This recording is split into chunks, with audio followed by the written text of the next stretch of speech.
podcast.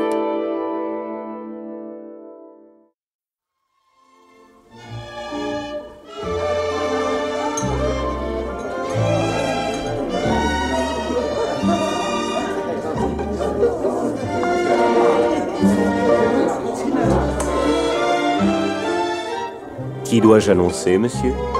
Arsène Lupin, gentleman cambrioleur. La radiodiffusion télévision française vous présente une production de Maurice Renaud, Les aventures d'Arsène Lupin, adaptée par Jean Marcillac d'après l'œuvre de Maurice Leblanc. Réalisation, Abder Isker.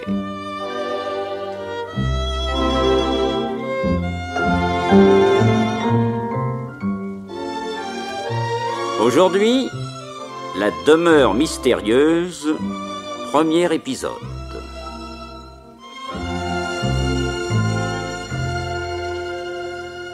Bonsoir mes chers amis. C'était en 1910, pendant la grande saison de Paris, à une époque où Arsène Lupin se faisait appeler Jean d'Henris, D' naturellement. Cette étrange histoire de la demeure mystérieuse que je vais vous raconter a commencé au cours d'un grand gala à l'opéra.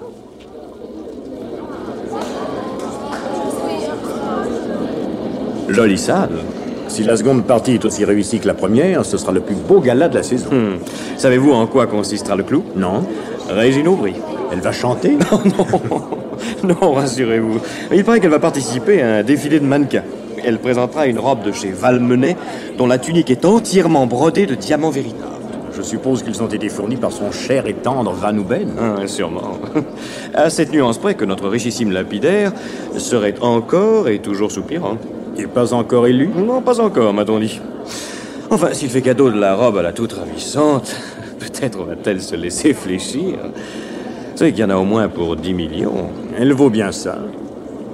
Regardez-la, dans son avant-scène, au milieu de ses fourrures.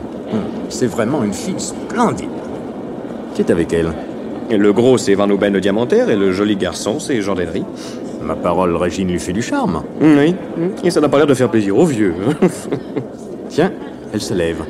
Ah, ça doit être la fin de l'entracte qu'elle va gagner la scène. Oui, mais un régisseur vient la chercher. Le défilé des mannequins va commencer.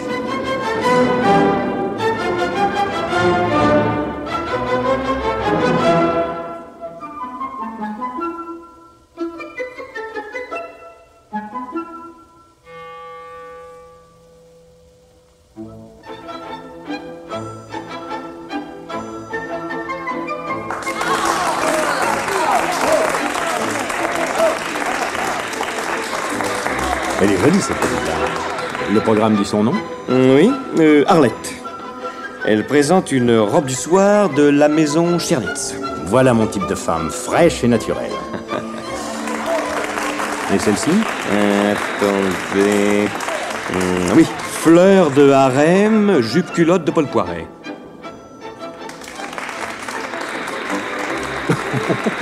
Qu'est-ce que c'est que ce grand échalas? 5 à 7 de chez Paccard.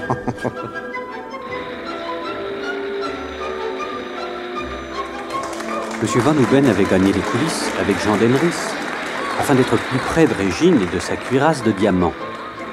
Ils arrivèrent comme elle entrait en scène.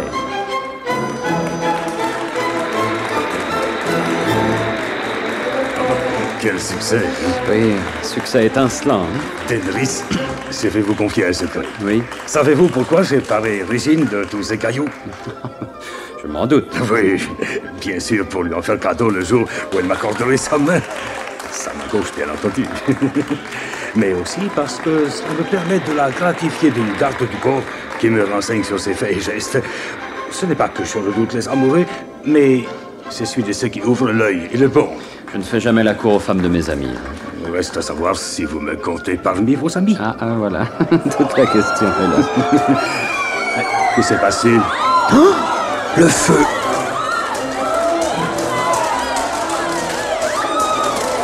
Des flammes venaient de jaillir. Une épaisse fumée montait. D'un côté à l'autre de la scène, des machinistes et des pompiers s'élancèrent. Un homme bondit. Il brandissait à bout de bras le manteau de fourrure de Régine Aubry, qui restait immobile de peur. L'homme l'enveloppa dans le manteau la prit dans ses bras et l'emporta en courant. Aussitôt, Jean d'Henris, alias Lupin, se précipita en criant « Arrêtez-le! Arrêtez-le » Mais, trop tard, l'homme avait disparu. C'est épouvantable. On a enlevé Régine avec sa robe et tous les diamants. Pour moi, une auto attendait le bandit. Van Houben, laissez ce revolver. Vous n'allez pas vous tuer tout de même. Ah non, mais les tuer, lui. Mais qui, lui? Les voleurs. On les trouvera. Il faut les trouver. Mais diamants, on n'a pas les droits. L'État est responsable.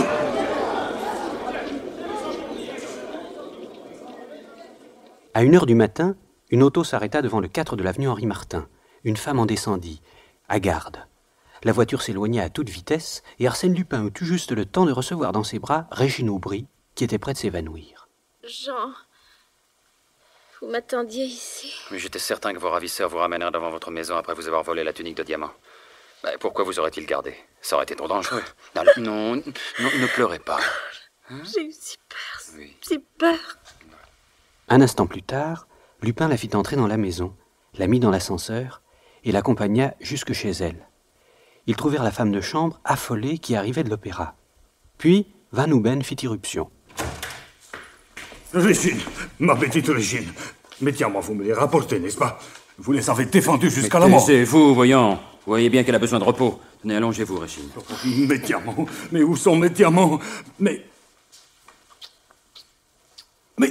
D'Henris, qu'est-ce que vous faites? Moi, je mets de délicats petits baisers sur son front, sur ses cheveux, sur ses joues. Oui, regardez, comme ça. Vous permettez? Oui, ce petit massage a pour but de rééquilibrer le système nerveux.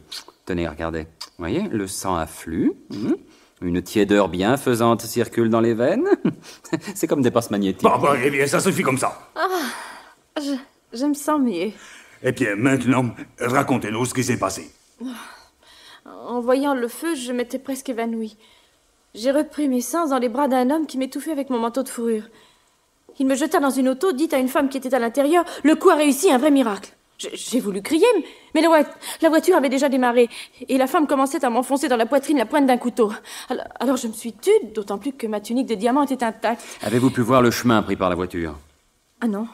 Non, tout ce que je peux dire, c'est que nous nous sommes arrêtés devant aucun octroi. On n'est donc pas sortis de Paris. Et le signalement de l'homme et de la femme? Ils étaient masqués. La seule chose que j'ai pu remarquer, c'est que la femme avait un vêtement prune, avec des bandes de velours noir, et portait à l'index droit une bague faite de 3 perles fines et disposées en triangle. 20 minutes plus tard, l'auto pénétrait dans une cour intérieure. On me fit monter un perron de 6 marches en pierre.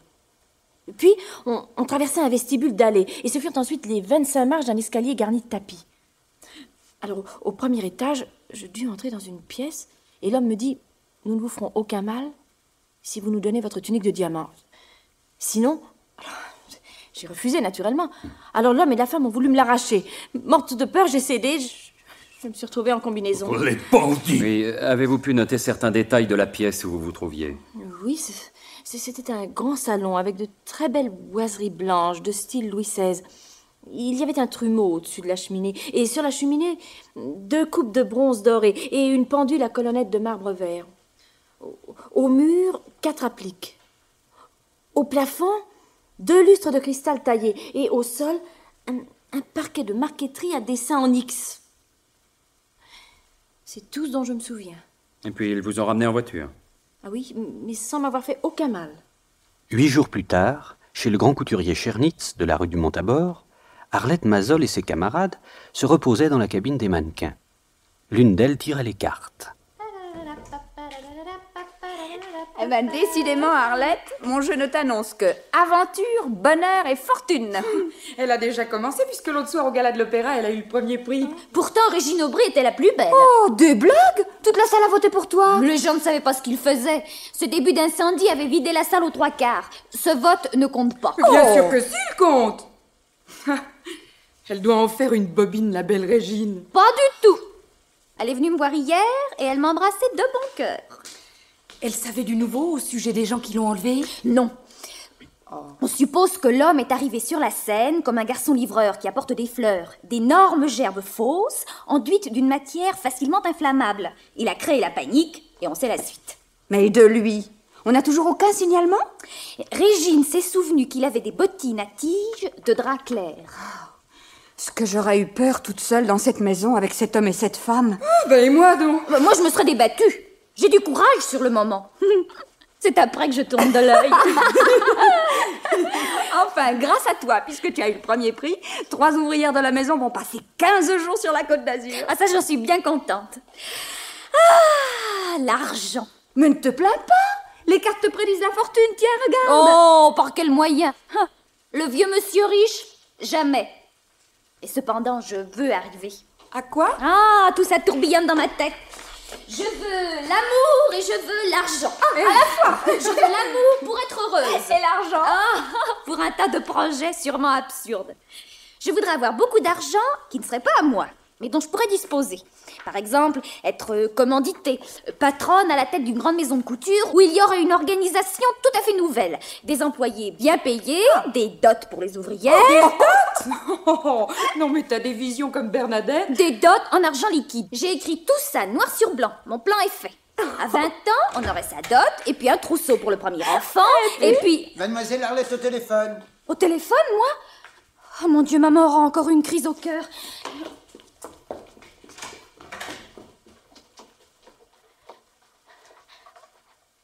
Allô? Qui est à l'appareil? Ah, bonsoir, madame. Maman? Ça n'est pas grave, au moins. Oh, j'étais sûre que c'était encore son cœur qui faisait des siennes. Oui. Oh, il faut que je ramène un docteur. Pardon, lequel, dites-vous? Bricoul, le docteur Bricou, 3 bis rue du Montabor. Ah, c'est à côté. Vous l'avez prévenu? Ah bon, il va venir avec moi. Ah bon, je vous remercie bien, madame. J'arrive tout de suite. Alors? C'est une dame de notre maison qui me téléphone au sujet de maman. Je ne la connais pas du tout, mais elle est bien gentille. Elle a prévu le docteur d'à côté qui va prendre une auto avec moi. Je me sauve. Oui, mais j'espère que ça ne sert à rien. Oui. Eh ben. Ah, tiens, ouvrons la fenêtre pour voir. Regarde. Il y a un monsieur qui attend sur le trottoir à côté d'une auto. Ah oui. Tiens, voilà Arlette. Hey. Ils saluent et ils montent tous les deux. Oh mon Dieu. T'as pas vu? Quoi? Mais le docteur, il avait des chaussures à tige de drap clair. Oh, y a beaucoup d'hommes qui en ont. Tu vas pas t'imaginer qu'Arlette a été enlevée, non? Écoute, c'est drôle. J'ai jamais entendu parler d'un docteur à côté. Ah bah, tu m'inquiètes. Attends que je regarde dans l'annuaire de téléphone. Ah bah oui, c'est ça. Rue du Montabor. Ah, voilà, tiens. 3 bis. Oui. Voilà. Oui. Eh bien, il n'y a pas de docteur Bricou au 3 bis. Qu'est-ce que ça veut dire? Les mannequins alertèrent M. Chernitz et lui firent part de leurs craintes. Aussitôt, le couturier téléphona à Régine Aubry, qui était chez elle, en compagnie de Jean Denris. On s'accorda à trouver que, s'il y avait rapt, la disparition d'Arlette avait une certaine analogie avec l'enlèvement de Régine. Vers minuit, Arlette était de retour dans le petit appartement qu'elle occupait avec sa mère. Elle était de retour, mais dans quel état? À moitié évanouie, comme en proie à des cauchemars. À genoux, au pied du divan où elle était allongée, Jean Denris posait doucement et systématiquement de petits baisers sur les paupières et les joues de la jeune fille, qui semblait s'apaiser peu à peu sous le regard intrigué de sa mère. Un homme fit irruption. Excusez-moi, madame. Je m'appelle Van Houben. Vous savez, le Van Houben de la tunique de diamant. Régine vient de me mettre au courant. Ce sont sûrement les mêmes bandits qui ont fait le coup. Denris, qu'est-ce que vous fichez là? Non mais laissez-moi, je la soigne à ma façon. Voilà. Ça va beaucoup mieux, n'est-ce pas? Oh oui, monsieur. On décida toutefois de laisser Arlette se remettre de ses émotions. Elle essaierait de dormir, et le lendemain, à 2h, tout le monde se réunirait chez Régine Aubry. Van Houben arriva chez Régine, flanqué d'un monsieur négligemment vêtu, et le présenta à l'assistance. Monsieur Béchou, de la Sûreté Générale. Tiens, Béchou. Ce vieux Béchou. Monsieur Van Houben, je veux bien m'occuper de cette affaire de vol de diamants et des enlèvements de ces dames, Mais je dois vous prévenir de la façon la plus nette que je n'accepte à aucun prix la collaboration ouverte ou clandestine d'aucun de vos amis, fût-il détective amateur. Oh, bigre. Monsieur Béchou, mais on croirait en vérité que je ne vous suis pas sympathique. Cette remarque n'a aucun sens, étant donné que je ne crois pas que nous nous soyons jamais rencontrés. Si, une fois. Il y a 23 ans, aux Champs-Élysées. On a joué au cerceau ensemble. Je vous ai fait tomber grâce à un croc en jambe que vous ne m'avez pas pardonné, je vois. Mon cher Van Houben, monsieur Béchou a raison. Pas de collaboration possible entre nous. Je vous rends votre liberté et je travaille. Vous pouvez vous en aller. Nous s'en aller? Dame, nous sommes ici chez Régine Aubry. C'est moi qui vous ai convoqué. Puisqu'on ne s'accorde pas, adieu. Filez. Ma jolie petite Arlette, maintenant que vous avez retrouvé vos esprits, ne perdons pas de temps. Et racontez-moi par le menu ce qui vous est arrivé. Aucun détail n'est inutile. Mais... Non, ne vous occupez pas de ces deux messieurs. Imaginez qu'ils ne sont pas là, qu'ils sont sortis.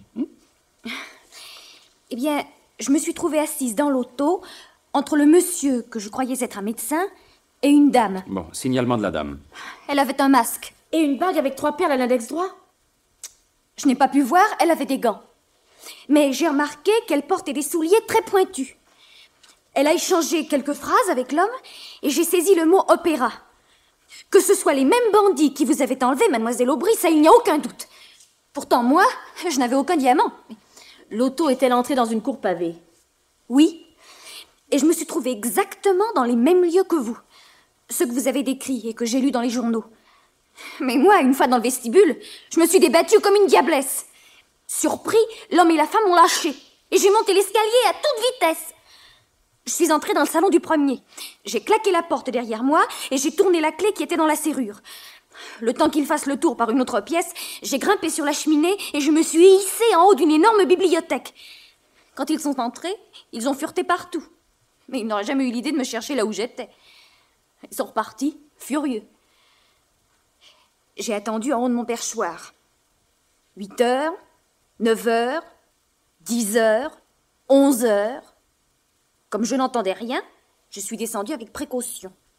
J'ai ouvert une des fenêtres, j'ai sauté dans un jardin. Dans le mur, il y avait une petite porte verrouillée. Je l'ai ouverte et je me suis esquivée, juste au moment où j'ai vu une ombre sortir de la maison et courir après moi. J'ai pris mes jambes à mon cou, j'ai sauté dans un taxi et je suis arrivée chez nous dans un état de nerfs épouvantable. Voilà. Enfin, remercions le ciel, tout a bien tourné. Parbleu, ce ne sont pas vos diamants qu'on a volés. Il n'y a que moi qui perds dans cette affaire. Arlette, ne vous offusquez pas de ce que dit M. Van Houben. Il n'a aucune éducation et ses paroles n'ont pas la moindre valeur. Voulez-vous que je vous dise quelque chose de plus intéressant? Dites. Eh bien, cette nuit, j'ai surpris votre sacré Denris à chez nous, devant Arlette, en train d'expérimenter sur elle la petite méthode médicale qui vous a si bien réussi. C'est ce qu'ils m'ont raconté tous les deux. Quoi, vous n'êtes pas jalouse? Jalouse? Dame, Denris vous fait la cour. Oui, il est fort près. Alors, vous admettez? Denris a une excellente méthode et il l'emploie pour faire du bien à son prochain.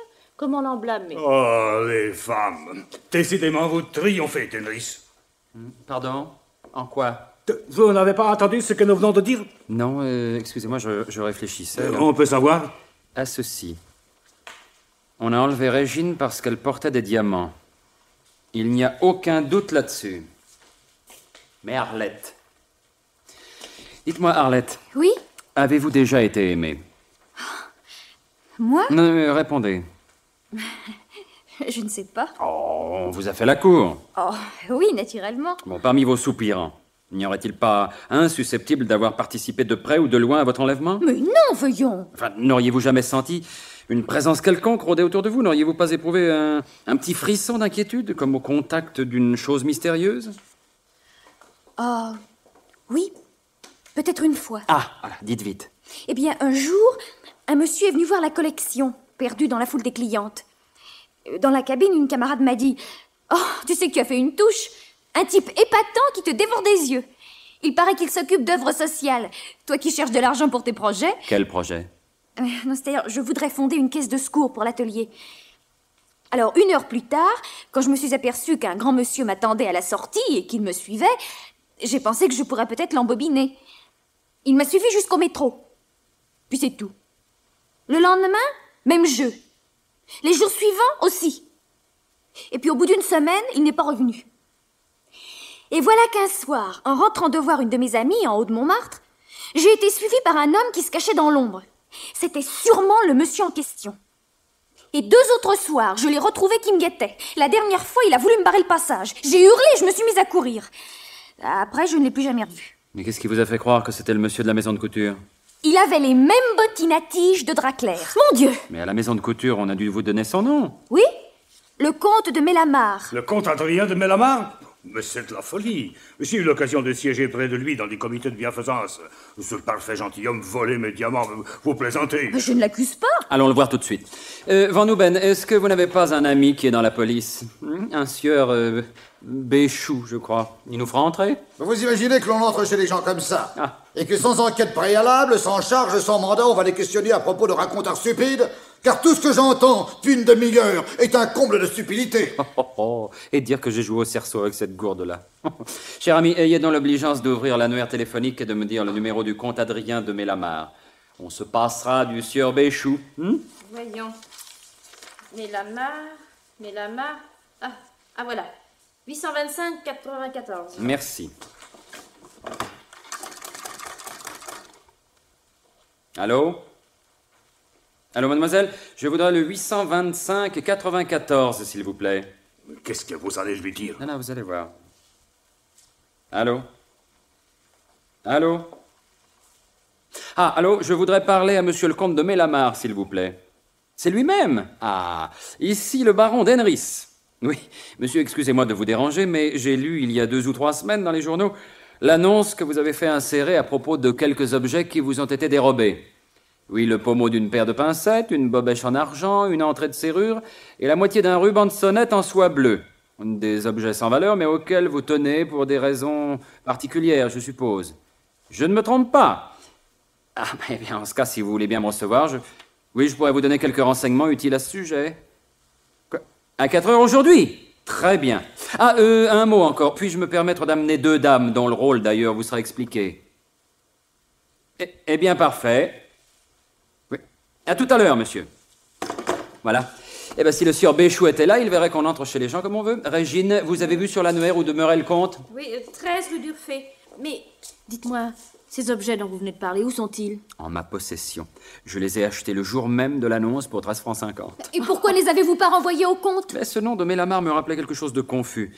C'est vrai, il me semble qu'il y a eu jadis, au cours du 19e siècle, une affaire Mélamar. Puis je n'ai pas eu le temps de manquer rien.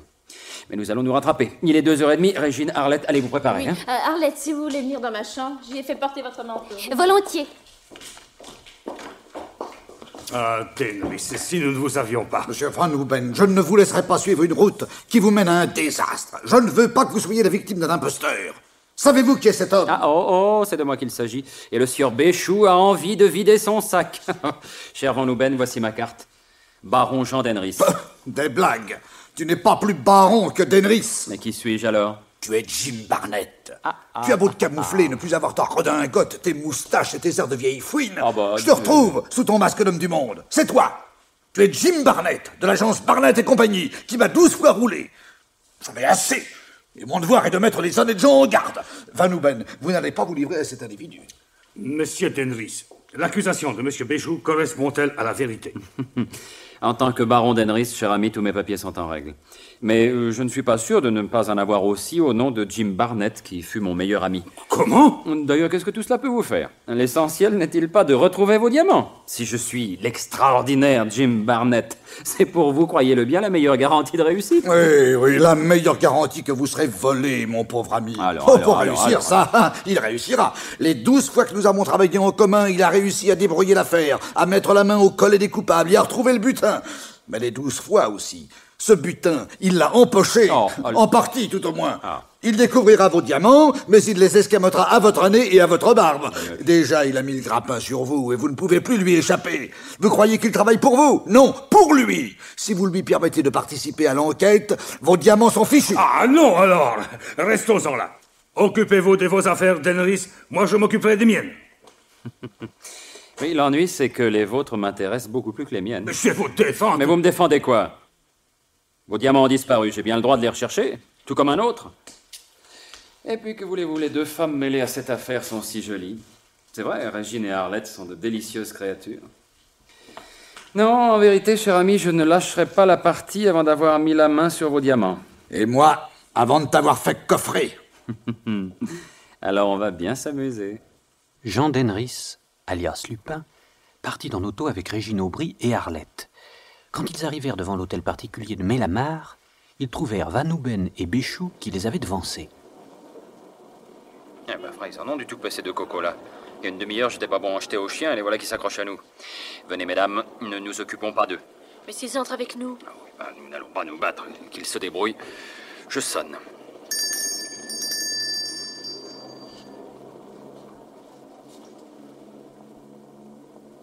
Voilà un vieux maître d'hôtel. Bonjour, je suis le baron d'Henris. J'ai rendez-vous avec monsieur le comte de Mélamar. Monsieur le comte m'a prévenu. Si monsieur le baron veut bien me suivre. Oh, la cour. C'était bien ici. Je reconnais le perron de 6 marches. Moi aussi. Oh, j'ai peur. Alors, vous n'allez pas flancher, quoi. Si le vestibule a des dalles noires et blanches, je me trouve mal. Non, vous allez me faire le plaisir d'avoir un peu plus de courage que ça, hein?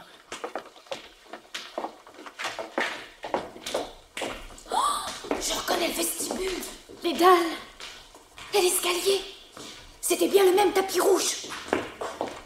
Le maître d'hôtel introduisit les visiteurs au rez-de-chaussée, dans le bureau du comte. Adrien de Mélamar avait environ 45 ans, les cheveux grisonnants et le visage assez peu sympathique. Je suis le baron Jean d'Henris. Voici mademoiselle Régine Aubry et mademoiselle Arlette Mazol. Moi, je suis Van Houben, le lapidaire. Le Van Houben des diamants volés à l'opéra. Nous avons siégé ensemble dans des comités de la Croix-Rouge. Mon collaborateur, monsieur Béchou. Bien. Asseyez-vous, je vous écoute. Merci. Monsieur, j'ai découvert que nous étions quelque peu cousins. Ah? Oui, mon arrière-grand-mère maternelle, née de Sourdin, avait épousé un Mélamar de la branche cadette des Mélamar-Saintonge. Eh bien, vous m'envoyez ravi, cher monsieur. Puis-je connaître le but de votre visite? Voici. Le hasard a mis sous mes yeux votre annonce de journal. J'ai été frappé par la composition et l'insignifiance des objets que vous réclamiez. Un bout de ruban bleu, une entrée de serrure, une bobèche et le pommeau d'une pincette. Or, il y a 2 jours, comme je me promenais au marché aux puces, voilà que tout à coup, mon regard se pose sur un tas de bricoles étalées par terre, et au milieu d'elles, qu'est-ce que je vois? Un bout de ruban en soie bleue, et à côté, une entrée de serrure, une bobèche en cristal. Mon Dieu, monsieur, comment les ravoir? À qui m'adresser? Mais à moi, tout simplement. Hein? Vous les avez achetés? Oui. Quel prix, monsieur? Je vous en rembourserai le double, le triple. Oh, mon cher cousin, laissez-moi vous les offrir. J'ai eu le tout pour 13 francs 50. Ils sont chez vous? Non, dans ma poche. Tenez, les voici. Oh, mon Dieu. Non, je sollicite toutefois une petite récompense. Parlez, je vous en prie. Voilà, essentiellement curieux de nature, j'aimerais voir l'emplacement qu'occupaient ces objets et comprendre pourquoi vous y tenez tant. Mais c'est très facile. Veuillez me suivre au premier étage. Tout le monde gravit l'escalier. Lupin s'inquiéta du bouleversement des 2 jeunes femmes. Le salon, pour elles, c'était le lieu même de l'épreuve qu'elles avaient subie. Y retourner, c'était acquérir leur redoutable certitude. Quand, après 25 marches, le comte les fit pénétrer dans un grand salon aux boiseries blanches du plus pur Louis XVI, qu'en un seul coup d'œil, elles eurent reconnu la pièce fatale, les jambes leur manquèrent et elles tombèrent évanouies. Oh, mais que se passe-t-il? Elle se trouve mal. François, monsieur le comte. François, vite, allez demander à Ursule des sels et de l'éther. Et priez ma sœur de venir. Bien, Régine. Arlette, ma petite Arlette. Voici les sels. Merci. Tu m'as demandé, Adrien? Oui, je te présente le baron d'Henris, monsieur Van Houben et monsieur Béchou, ma sœur Gilberte. Quant à ces 2 jeunes dames, elles viennent de se trouver mal. Qu'a-t-il pu leur arriver? Je ne comprends pas. Je vais les soigner. François, donnez-moi les sels. Où suis-je? Je suis auprès de vous, Arlette, ne craignez rien. Oh, Jean. Voici l'autre dame qui retrouve peu à peu ses esprits. Allons, ce ne sera pas grave. Vous sentez-vous mieux, madame? La bague! Les 3 perles! Ne me touchez pas! Vous êtes la femme de l'autre nuit, oui, c'est vous! Je reconnais votre bague et votre robe brune avec des bandes noires! Et ses souliers pointus! Et ses meubles! Et le parquet en X! Oh, laissez-moi! Ne me touchez pas! Enfin, mais que signifient ces paroles? Je suppose que ces dames ont un peu le délire. Oui, le délire est en effet le mot juste. Et cela fait partie, mon cher cousin, des explications que je vous dois. Elles vont se calmer et j'aimerais tout d'abord régler immédiatement la petite question des objets que je vous rapporte. Je constate en effet que cette entrée de serrure manque à l'un de ces tiroirs. Vous voyez? Elle s'adapte parfaitement. Voici donc. Ce ruban bleu, lui, se raccorde exactement à ce morceau pendu au mur, qui sert, je suppose, de cordon de sonnette. Vous voyez? Oui, oui. Parfait. Quant à cette bobèche... Ah ben, je vois qu'il en manque une à cette girandole. Nous la remettons. Voilà. Et enfin, les pincettes. Eh ben, voyez, ce pommeau de cuivre se visse très facilement. Eh bien, voilà qui est fait. Maintenant, pourriez-vous me dire, mon cher cousin, pourquoi ces babioles vous sont si chères et pourquoi elles n'étaient pas à leur place habituelle? Mais je suis très attaché à tout ce qui m'a été légué par les miens. Et les moindres babioles, comme vous dites, nous sont, à ma sœur et à moi, aussi sacrés que les objets les plus rares. Oui, mais pourquoi ont-elles disparu? C'est ce que j'ignore. Un matin, j'ai constaté le vol, voilà tout. Mais on pouvait prendre ces bonbonnières, ces miniatures, cette pendule, cette argenterie, toutes ces choses de valeur, et l'on a choisi ce qu'il y avait de plus insignifiant. Pourquoi? Je ne sais pas. Il me reste à vous remercier de m'avoir apporté ces objets. Ah, je vois que ces dames vont mieux, François va vous reconduire. Si vous voulez bien sortir par ici. Non, mais avant de vous quitter, peut-être aimeriez-vous, mon cher cousin, que je vous explique les raisons pour lesquelles je me suis permis d'amener ici mes deux amis et la cause de leur émotion. Inutile, ça ne me regarde pas. C'est ce qui vous trompe, monsieur le comte. Certaines questions doivent être même éclaircies tout de suite. Qui êtes-vous, monsieur? Le brigadier Béchou, des services de la sûreté. Un policier? Mais de quel droit vous êtes-vous introduit chez moi? Ce que je viens de voir et d'entendre me prouve que j'ai bien fait. Mais monsieur, je ne vous autorise pas. Ça, c'est le cadet de mes soucis. Et je vous prie de répondre sans détour aux questions que je vais vous poser. À vous et à mademoiselle de Mélamar. Madame. Comment, madame? Mais si vous êtes la sœur de monsieur le comte... Je suis divorcée, j'ai repris mon nom de jeune fille. Bon, très bien. À quelle heure êtes-vous sortie hier avec votre frère? Nous sommes sortis à 2h et rentrés à 4h30 pour prendre le thé. Et après? Nous n'avons pas bougé, nous ne sortons jamais le soir. J'en suis moins sûr que vous. Ce que je voudrais savoir, c'est l'emploi de votre temps ici, dans cette pièce, hier, entre 8h et minuit. Gilbert, je te défends de répondre. Ça ne regarde personne. Nous ne sommes pas encore revenus au temps de l'Inquisition, que je sache. Ah, vous le prenez comme ça? Eh bien, moi, je vous dis que vous n'étiez pas chez vous hier, dans l'après-midi, ni votre sœur, mais devant le 3 bis de la rue du Montabord. En tant que docteur Bricou, vous attendiez une jeune fille que vous avez amenée ici, dans cet hôtel. Cette jeune fille s'est enfuie et vous avez couru après sans pouvoir la rattraper. La voici. Vous êtes fous! Vous êtes fous! Mais qu'est-ce que c'est que tous ces fous-là? Je ne dis que l'exacte vérité. Et des preuves? Mais j'en ai plein mes poches. Mademoiselle Arlette Mazol, que vous avez souvent attendue à la porte du couturier Schernitz, peut nous servir de témoin. Elle s'est cachée en haut de cette bibliothèque. Elle a ouvert cette fenêtre. Elle a traversé ce jardin. Oh, Sam, mais vous divaguez! Ah, mais attendez! Je n'ai pas fini. Cette autre demoiselle, là, mademoiselle Régine Aubry, vous n'allez pas me dire que vous ne la connaissez pas? De non, je ne vais jamais au théâtre. Si, à l'opéra. À l'opéra? Pourquoi à l'opéra? C'est vous qui l'avez enlevée, il y a 9 jours, à cette soirée de gala, et vous l'avez amenée ici, dans cette pièce, qu'elle reconnaît parfaitement, et vous l'avez dépouillée de sa tunique de diamant. Moi? Oui, vous. Vous et votre sœur, qui est votre complice. Oh. La preuve, sa bague à 3 perles, sa robe prune, à bandes noires, et ses souliers pointus. Comment allez-vous vous taire, espèce d'imbécile, espèce de crétin? Mais du calme, mon cher cousin, du calme. Vous avez raison, excusez-moi. Devant de telles accusations mensongères auxquelles je ne comprends strictement rien. Le juge d'instruction se chargera de vous éclairer. Je vais téléphoner à la police. La police? Dans cet hôtel? Mais non, voyons, ce n'est pas possible, vous n'avez pas le droit. Mon frère et moi, nous sommes victimes d'un affreux malentendu. Mon frère est incapable d'une mauvaise action. Eh bien, moi, je vais la trouver, la tunique de diamant. Je suis sûr que vous l'avez cachée ici, dans cet hôtel. Oh, devrais-je fouiller tous les parquets, tous les murs, tous les meubles? Cette bibliothèque. Mais dites donc, ces énormes livres sont d'une légèreté. Mais c'est à croire qu'ils sont creux. Oh, je vous en prie, laissez ces livres tranquilles. Non, tout beau, monsieur le comte, tout beau. Comment tout beau? Mais effectivement, ces reliures sont creuses. Ce sont des boîtes, purement et simplement. Pas de merveilleuses cachettes. Tiens, dans celle-là, il y a quelque chose. Mais, regardez. Ma tunique! La tunique! Mais les diamants, où sont les diamants? Mais ils ont tous été enlevés. Mes diamants, qu'est-ce que vous en avez fait? Je vous jure que je vous ferai rendre gorge. Gilberte, où est ma sœur? Elle a disparu. Bien, vous lui direz adieu de ma part. Et vous lui conseillerez de suivre mon exemple. Mais que faites-vous? Mais vous êtes... Non! Voulez-vous lâcher ce revolver? Raté. Heureusement que je vous ai asséné un coup sur le bras. Vous vouliez vous suicider? Oui. Et pourquoi? Oui, n'est-ce pas? Mon cher cousin. Pourquoi? 1 heure plus tard, la police mettait le comte de Mélamar en état d'arrestation.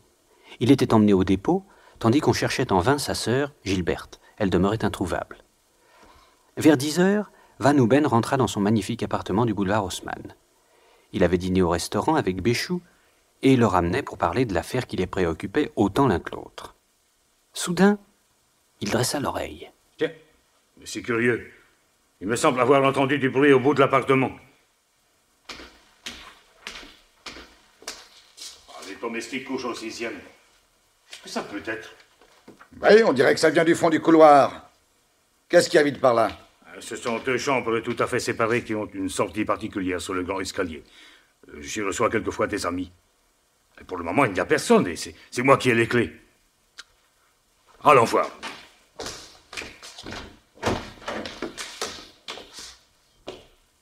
Attendez. Il y a quelqu'un, on parle.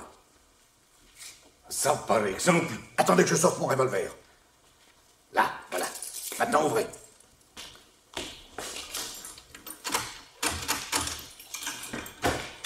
Oh! Ça, par exemple... Très bon sang. Tenerife. Et avec Gilberte de Mélamar. Chut, elle vient de s'endormir.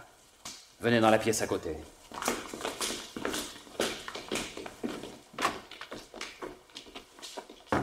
Oh, non, mais on peut pas être tranquille 5 minutes. Mais qu'est-ce que vous venez fiche ici tous les deux? Comment?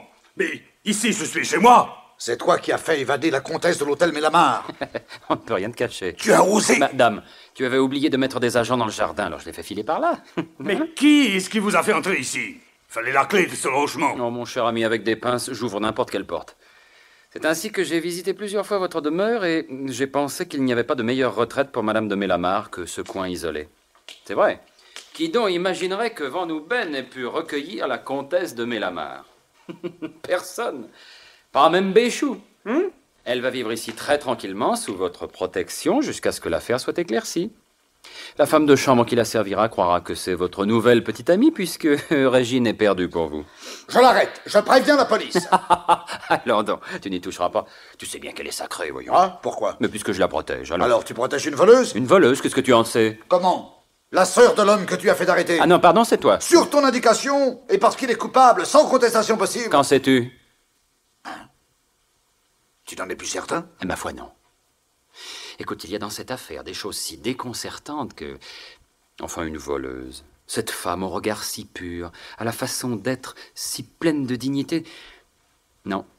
Tu vois, je me demande même si tu n'as pas été un peu vite. Si tu ne t'es pas jeté imprudemment dans une mauvaise affaire. Oh, quelle responsabilité, mon pauvre vieux. Comment? Mais c'est toi qui... Moi? Mais je ne suis qu'un pauvre petit amateur. À côté de toi, je n'existe pas. La preuve, c'est que tu as voulu te passer de moi. Que j'ai mes petites idées sur la question, que je commence à voir clair. C'est possible. Très délicate, cette affaire, vieux Béchou. Très délicate.